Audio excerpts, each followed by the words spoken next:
Spiritual leadership.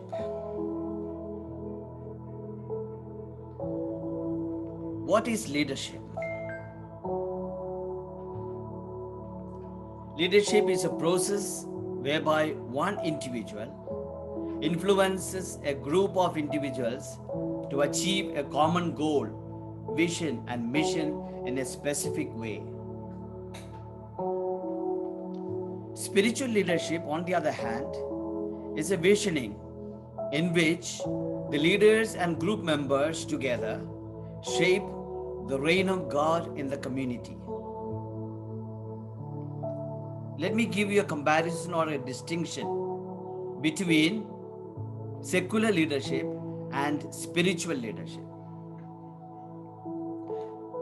Secular leaders are self-confident, while spiritual leaders place their confidence in God. Secular knows the people. Spiritual knows God as well as the people. Secular makes own decisions. Spiritual seeks to find God's will. Secular leaders are ambitious, while spiritual leaders are self-effacing. Secular leaders originates own methods, while spiritual leaders finds and follows God's methods. Secular enjoys commanding others. Spiritual delights to obey God. Secular are motivated by personal considerations, while spiritual leaders are motivated by love for God and man.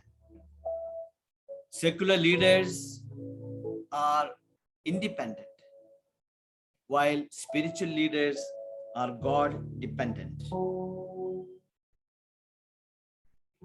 Let me give you some leadership lessons from biblical characters.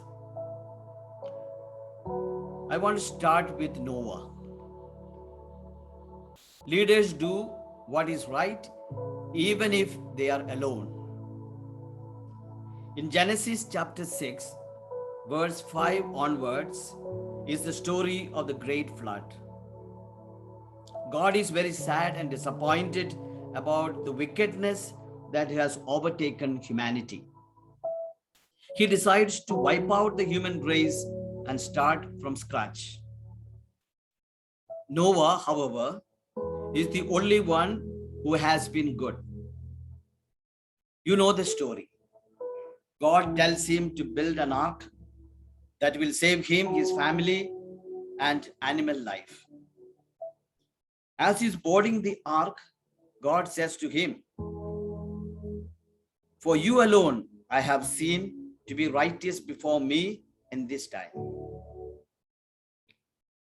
Literally, the whole world was doing what was wrong. But did that stop Noah from doing what was right? Absolutely not. Leaders do what is right even if they are alone. Second, Abraham. Leaders welcome the unknown future. In Genesis 12, God tells Abraham, "Go forth from your country and from your relatives and from your father's house to the land which I will show you." In other words, Abraham is instructed to leave his comfort zone and march onward into uncertainty.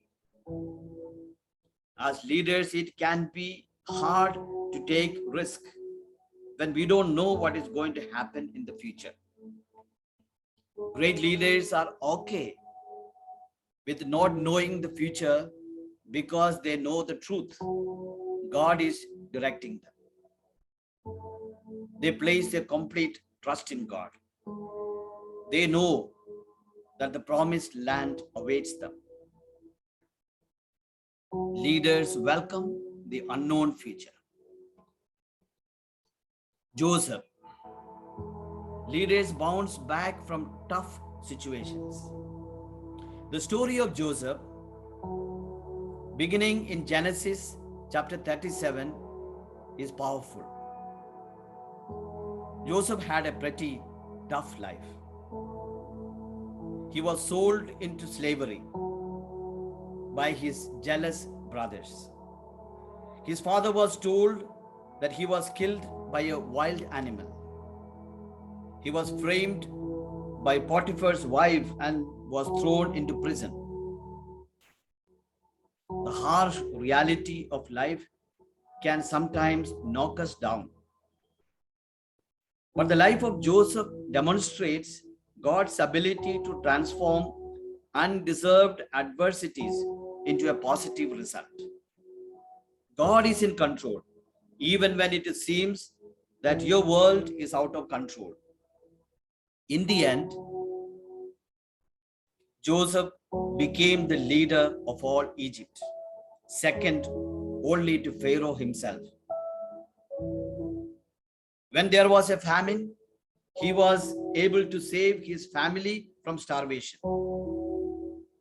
He told his brothers in Genesis chapter 50, verse 20, even though you intended to do harm to me, God intended it for good, in order to preserve a numerous people as he is doing today. Leaders have a vision that keeps them going through difficult times. Leaders bounce back from tough situations. Next, I want to go to Moses. Leaders stick up for their people. In Exodus chapter 3, when Moses is called into leadership, he gives a number of excuses as to why he wasn't the man fit for the job. In Exodus chapter 3, verse 11, who am I that I should go to Pharaoh? In Exodus chapter 3, verse 13, suppose I go to the Israelites and say to them, the God of your fathers has sent me to you. And they ask me, what is his name? Then what shall I tell them? In Exodus chapter 4, verse 4, what if they do not believe me or listen to me and say, the Lord did not appear to you? Again in Exodus chapter 4, verse 10, pardon your servant, Lord. I have never been eloquent, neither in the past nor since you have spoken to your servant. I am slow of speech and tongue. And in Exodus chapter 4, verse 13, pardon your servant, Lord, please send someone else. When Moses finally obeys God's command, approaches Pharaoh, and boldly passes on the important message, let my people go. We know that the Israelites had been made slaves by Egypt, and Moses was the one chosen to lead them to freedom. When the time came, Moses was willing to step up and lead. According to Deuteronomy chapter 34, verse 12, no one has ever shown the mighty power or performed the awesome deeds that Moses did in the sight of all Israel. Leaders stick up for their people. Leader number 5 is Joshua. Leaders rule by example rather than just by bossing people around. In Joshua 24, after leading his people into a new land, Joshua offers the Israelites the option to either serve the God who they had always served, the one who had brought them into the promised land, or serve the gods of the surrounding lands. But in verse 15 of chapter 24, Joshua declares, "But as for me and my house, we will serve the Lord." All the people answered together that they will pledge their allegiance to God. Because they believe in Joshua's leadership, they follow Joshua's example. He doesn't have to threaten or boss them around. He just inspires them by his example. Great leaders inspire by example. Their life is their message. Leader number 6 is David. Leaders are not afraid of giants. Everybody knows this story. In 1 Samuel chapter 17, the Israelites are being defeated by the Philistines, and their 9-foot tall giant Goliath. Goliath teases the Israelites and challenges them to send him one man. And if that one man should defeat him, the Philistines would become their servants. David, a small shepherd boy who will not even fit into the armor he is provided, volunteers. When Goliath mocks him, David says, "You come to me with a sword, a spear, and a javelin, but I come to you in the name of the Lord." With that, he takes a stone, slings it at Goliath's forehead, and knocks the giant to the ground. In other words, leaders can face any challenge as long as they are sure of what they believe in and stand strong.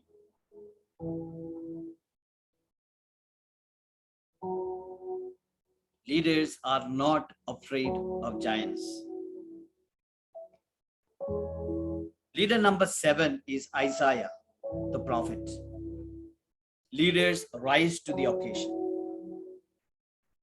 In a vision Isaiah has in Isaiah chapter 6, God asks who he should send as a prophet to his people. Isaiah responds, "Here am I, sent me."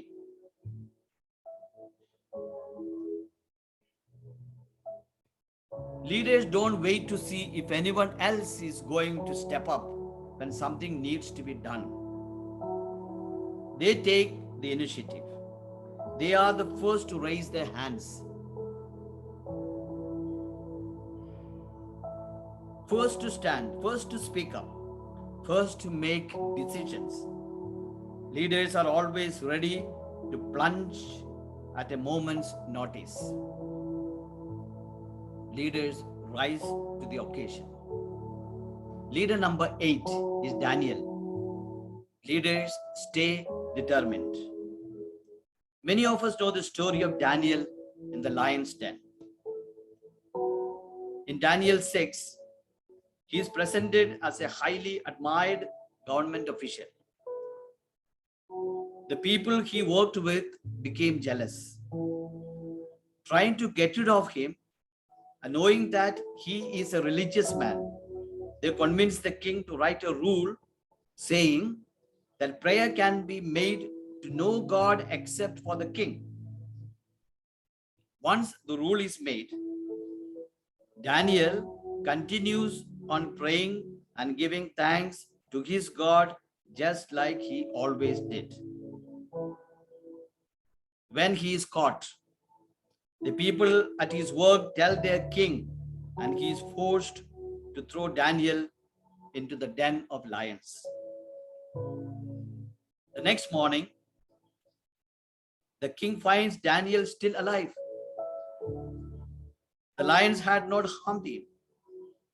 The point is, Daniel's faith in his God is what made him great in first place. Knowing this, He would not back down no matter what happened to him. Great leaders follow this example and stay strong in what they believe no matter what happens. Leaders stay determined. Leader number 9 is John the Baptist from the New Testament of the Bible. Leaders aren't afraid to call it how it is. In Matthew chapter 3, John the Baptist is baptizing people and preaching about the coming of Jesus. But when he saw many of the Pharisees and Sadducees coming to where he was baptizing, he said to them, "You brood of vipers, who want you to flee from the coming wrath?" In Matthew chapter 3, verse 7. Leaders aren't afraid to call it like it is. Leaders have what it takes to be honest with people they come in contact with.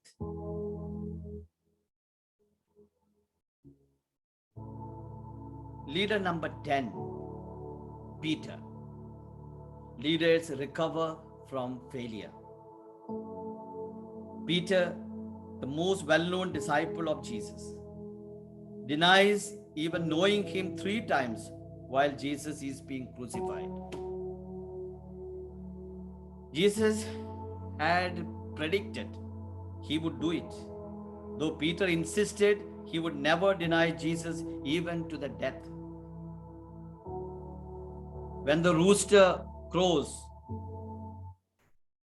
what Jesus said would happen, Peter realized what he had done and cries bitterly. The same Peter in Acts chapter 2, we see him giving his first sermon after Jesus' ascension into heaven to a crowd of thousands of people when he had previously denied Jesus in front of just a few days earlier. Leaders don't become discouraged when they fail. They don't sit around sad in self-pity and give up due to the mistake. They pick themselves up and continue on.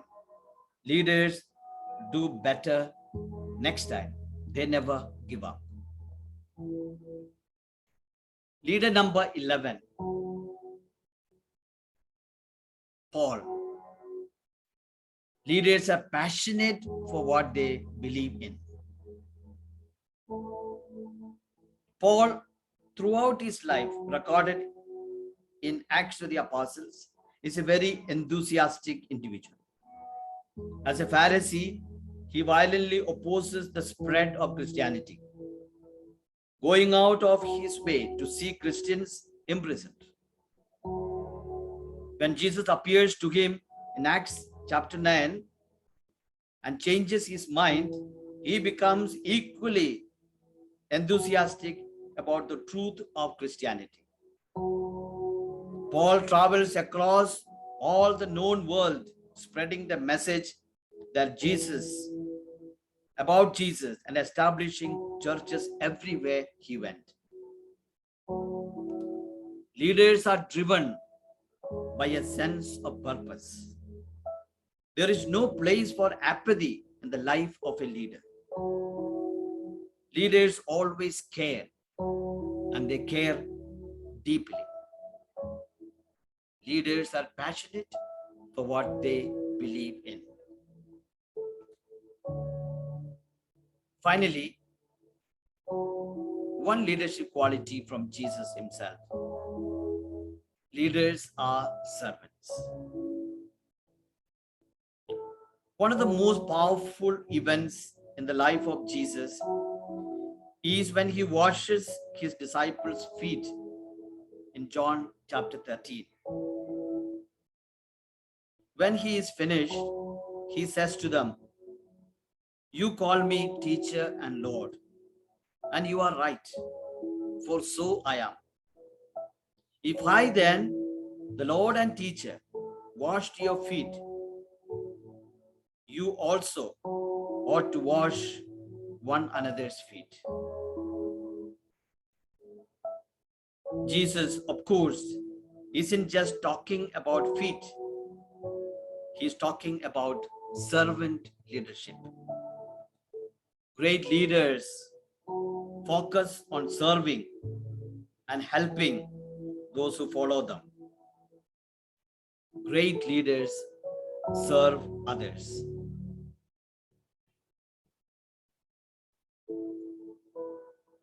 May God bless each one of you.